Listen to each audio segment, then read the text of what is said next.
Imagine a world where you are not controlled by your emotions, where you can stay calm and composed in the face of adversity, where you are able to choose your own happiness, regardless of what is happening around you. This is the power of Stoicism, a philosophy developed by ancient Greek and Roman thinkers such as Marcus Aurelius, Seneca, and Epictetus.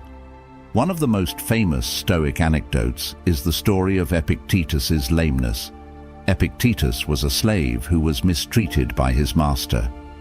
One day, his master broke his leg in a fit of anger.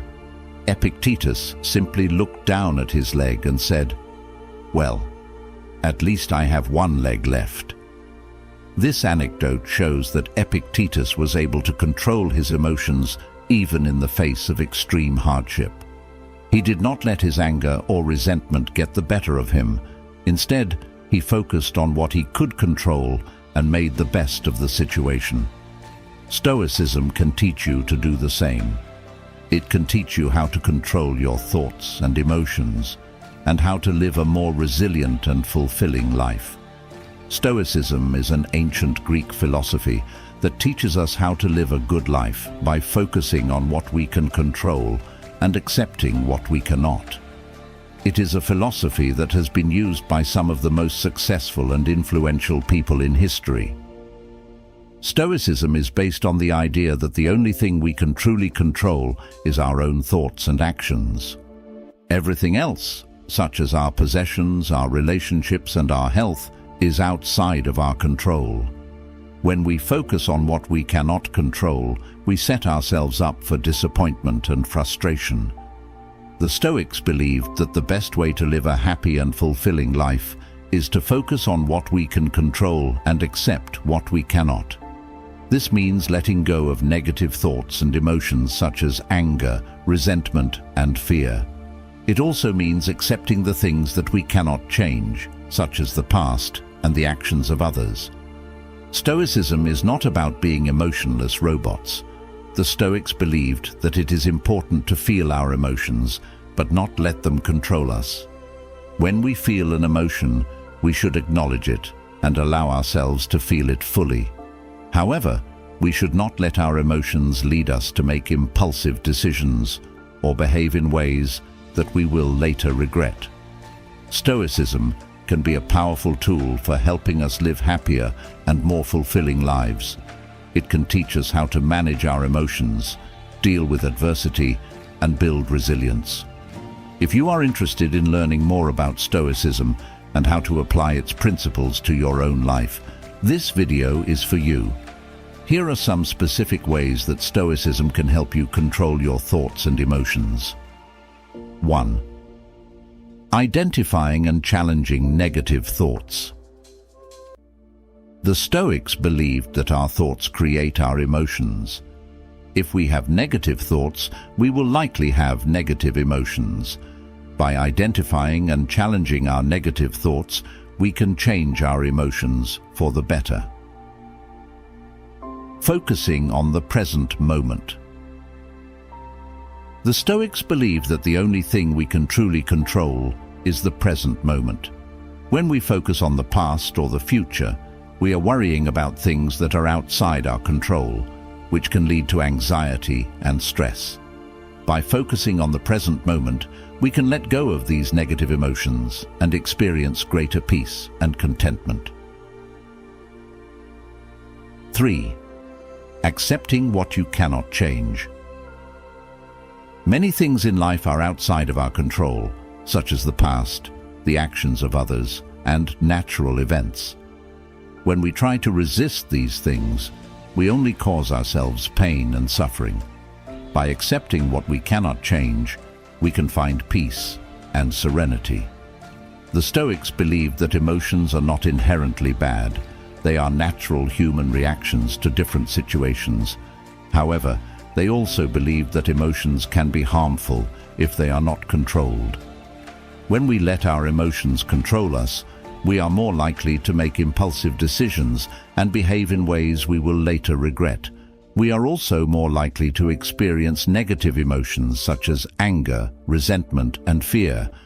The Stoics taught that the best way to live a happy and fulfilling life is to learn to control our emotions. This does not mean suppressing our emotions or pretending we do not feel them. It simply means being aware of our emotions and choosing how we react to them. Our thoughts create our emotions. If we have negative thoughts, we will likely have negative emotions. On the other hand, if we have positive thoughts, we will likely have positive emotions. This is because our thoughts are what we focus on. When we focus on negative thoughts, we essentially tell ourselves that things are bad and that we are not capable of handling them, which can lead to feelings of helplessness and despair.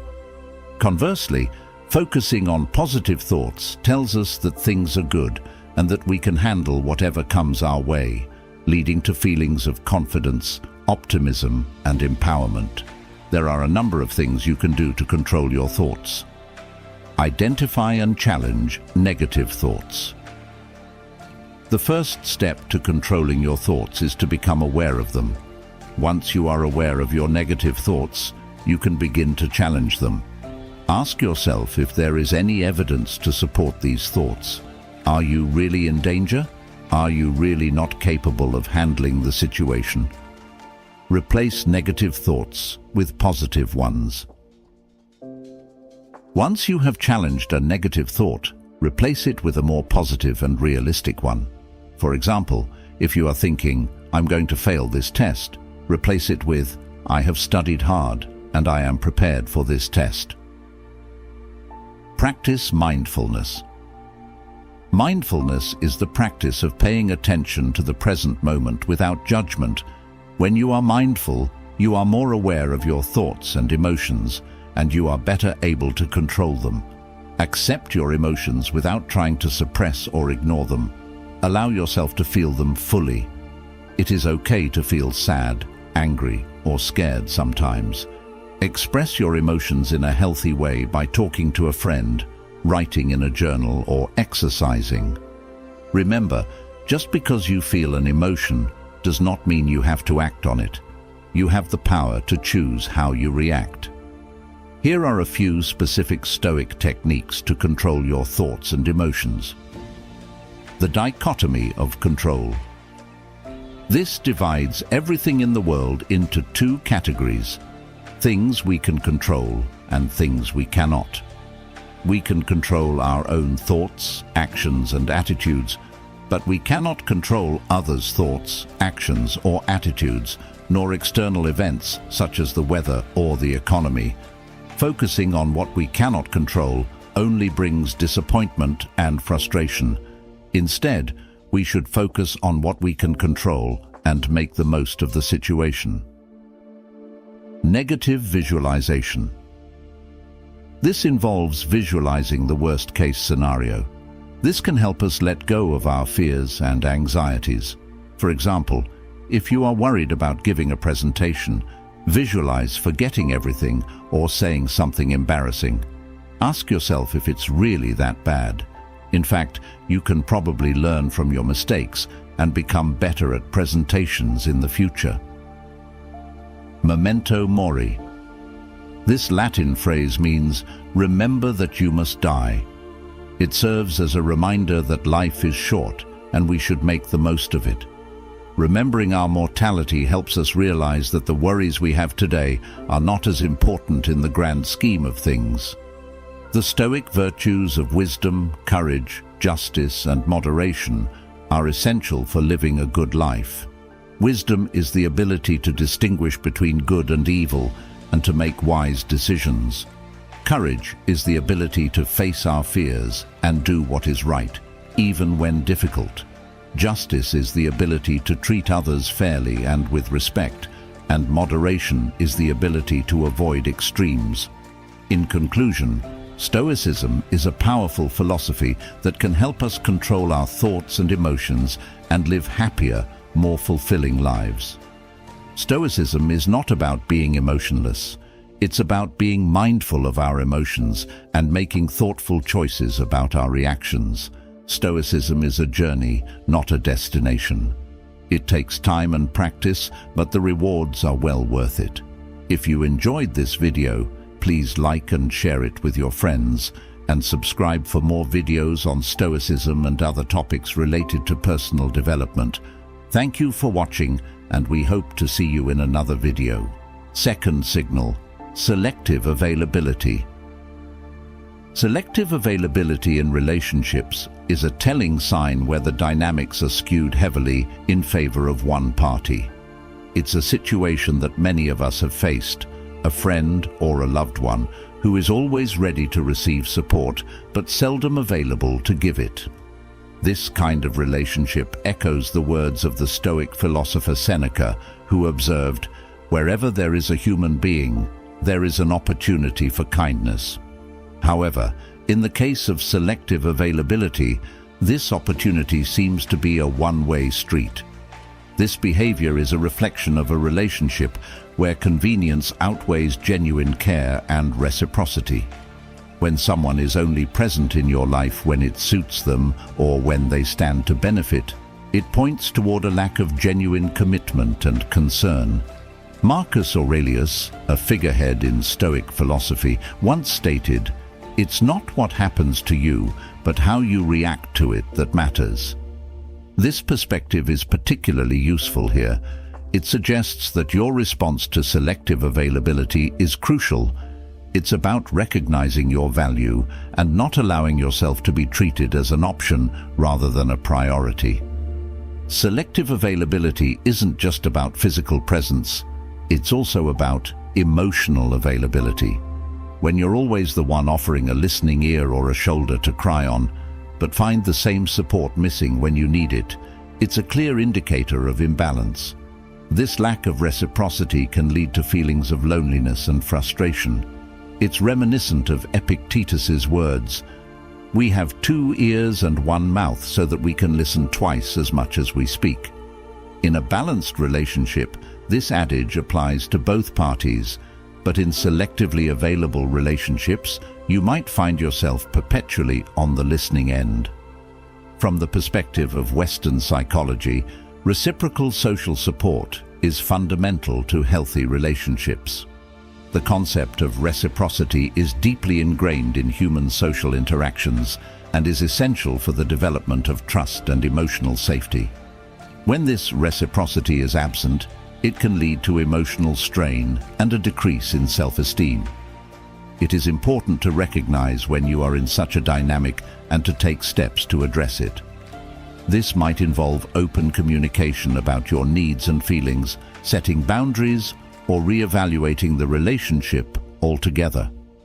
As you navigate these challenging situations, remember the words of Marcus Aurelius, "The best revenge is to be unlike him who performed the injustice." In other words, instead of responding with bitterness or becoming similarly unavailable, strive to uphold your values and seek relationships that are more balanced and fulfilling. Third signal, absence of genuine interest. The absence of genuine interest in a relationship is a profound issue, striking at the heart of what it means to truly connect with another person. In a genuine friendship or relationship, there's an essential two-way exchange, a mutual interest in each other's lives, emotions, and experiences. This is in stark contrast to a relationship where one party shows little to no interest in the other's life, a situation that Aristotle might have seen as a failure to achieve the friendship of the good, where mutual appreciation and virtue are key. This lack of genuine interest is often a clear sign that the relationship is more transactional than authentic. Seneca, a Stoic philosopher, might have commented on this imbalance by highlighting the importance of mutual benefit in any interaction. He believed that relationships should not be based solely on what one can gain from the other, but on mutual respect and benefit. When someone shows no interest in your personal well-being, aspirations, or struggles, it indicates a lack of empathy and a disregard for the fundamental aspects of a meaningful relationship. Plato, with his deep insights into human nature, might have seen this as a failure to recognize the form of friendship, the ideal, perfect version of it. In his view, Real relationships should reflect a deeper understanding and connection between individuals. When this depth is missing, the relationship becomes a shadow of what it could truly be. Moreover, the lack of genuine interest in someone's life can lead to feelings of isolation and insignificance. It contradicts the basic human need for connection and understanding, something Carl Jung, the Swiss psychiatrist, emphasized in his theories. Jung believed that meaningful connections with others were an essential part of individual development and self-realization. In Stoic philosophy, Epictetus stressed the importance of focusing on what is within our control and letting go of what isn't. In the context of relationships, this means recognizing when a relationship lacks genuine interest and understanding, that we cannot force someone to show this interest.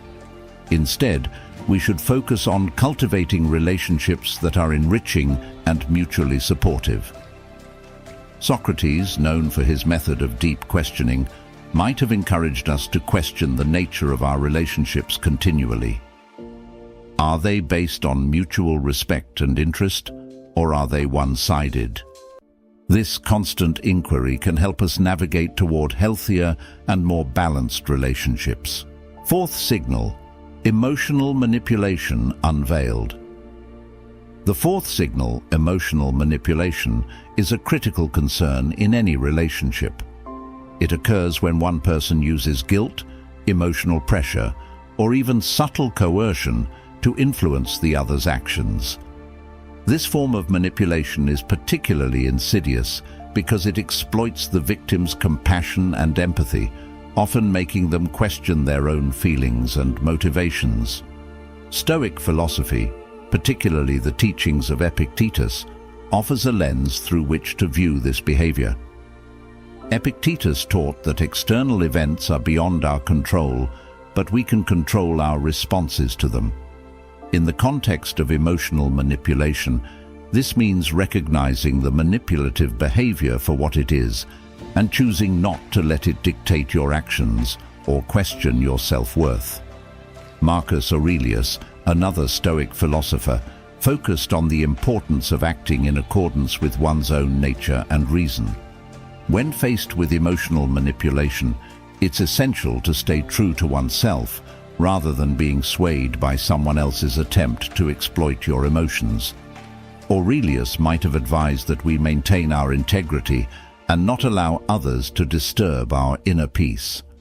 Seneca, a contemporary of Aurelius, spoke often of the tranquility of the mind. He might have seen emotional manipulation as a direct threat to this tranquility, a force that disrupts our inner harmony and clarity. From his perspective, recognizing and resisting emotional manipulation is key to maintaining our mental and emotional equilibrium. From the perspective of Western psychology, emotional manipulation can have significant negative effects on an individual's mental health. It can lead to anxiety, low self-esteem, and even depression. Carl Jung, a pioneer of psychology, believed in the importance of individuation, the process of understanding and integrating one's own psyche. In a situation of emotional manipulation, this means recognizing the manipulation and reaffirming your own thoughts, feelings, and values. Aristotle's concept of phronesis, or practical wisdom, is also relevant here. It involves not only understanding what constitutes a good or desirable state, but also being able to deliberate about how to achieve it. In cases of emotional manipulation, practical wisdom would involve seeing the manipulation for what it is and understanding the best way to respond or remove oneself from the situation. Plato might have viewed emotional manipulation as a corruption of the soul, a force that distorts truth and reality. In his dialogues, he often explored the idea of justice and truth, and emotional manipulation would likely have been antithetical to these ideals. Fifth signal: disregard for boundaries. The fifth signal of a problematic relationship is the disregard for boundaries, a situation where one party consistently oversteps or ignores the limits set by the other. This lack of respect for personal boundaries can manifest in various ways, such as constantly changing plans, expecting you to always be available, or dismissing your needs and preferences. This behavior is not only disrespectful, but also detrimental to the foundation of any healthy relationship. In the realm of Stoic philosophy, the teachings of Marcus Aurelius offer valuable insight into this issue. Aurelius emphasized the importance of respecting oneself and others. He believed in the dignity of each individual and the need to honor that dignity in our interactions. From his perspective, allowing someone to repeatedly disregard your boundaries is inconsistent with maintaining self-respect and personal integrity.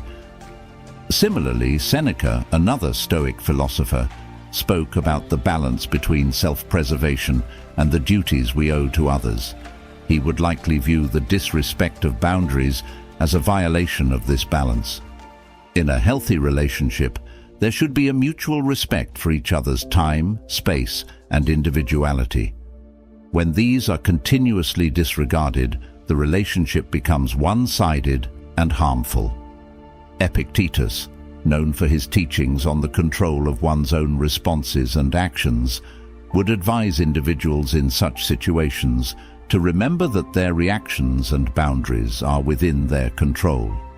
He would likely encourage a person to assert and maintain their boundaries firmly, reminding them that while we cannot control the actions of others, we can control how we respond and uphold our own limits. From a psychological perspective, Carl Jung's concept of individuation involves understanding and integrating various aspects of oneself. Respecting and asserting one's boundaries is a crucial part of this process. When boundaries are continuously ignored, it can hinder personal growth and lead to feelings of frustration and a loss of identity. Aristotle's notion of the golden mean, the desirable middle ground between two extremes, can also be applied to the concept of boundaries. In any relationship, there should be a balance between flexibility and firmness. A complete disregard for boundaries represents an extreme that disrupts this balance, leading to an unhealthy dynamic. Sixth signal: superficial connection exposed. This is characterized by interactions that lack depth and emotional engagement, where conversations and shared experiences barely scratch the surface of what true connection entails. This type of relationship is marked by a persistent shallowness, where even after spending considerable time together, the parties involved don't truly know each other on a deeper, more meaningful level. From a Stoic perspective, Epictetus might comment on this by emphasizing the importance of genuine interactions in our lives. He believed that the essence of our relationships should be based on truth and sincerity. When a relationship remains superficial, it fails to align with these Stoic values of authenticity and meaningful connection. Marcus Aurelius, another Stoic philosopher, often spoke about the depth of human relations and the importance of true companionship. He would likely view a superficial connection as a missed opportunity to forge a bond that contributes to personal growth and mutual understanding. Aurelius might encourage individuals to seek relationships that go beyond the surface, ones that challenge and enrich both parties. Seneca, known for his insights into human nature, might see superficial connections as a reflection of a lack of commitment to the betterment of oneself and others. In his view, relationships should serve as a means to improve ourselves and contribute positively to the lives of others. A relationship that remains at a superficial level does not fulfill this purpose and is thus lacking in the qualities that Seneca valued. In the realm of Western philosophy, Aristotle's concept of friendship, based on virtue and mutual respect, contrasts sharply with superficial connections. According to Aristotle, the highest form of friendship is that which is based on the mutual appreciation of the virtues of the other person and is not merely about pleasure or utility. Superficial relationships, devoid of this depth, do not meet Aristotle's criteria for true friendship. Plato might have conceptualized superficial connections as relationships that fail to reach the world of forms, his idea of the highest and most fundamental kind of reality. In Plato's view, a relationship that doesn't strive to understand and connect with the true essence of the individuals involved is limited and unfulfilling.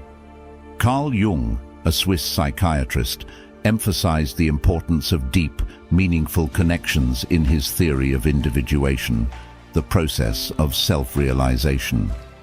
Jung would likely see superficial connections as barriers to achieving this self-realization, as they do not allow for the depth of interaction necessary for individuals to fully understand and integrate different aspects of their personalities. Seventh signal: absence in your tough times.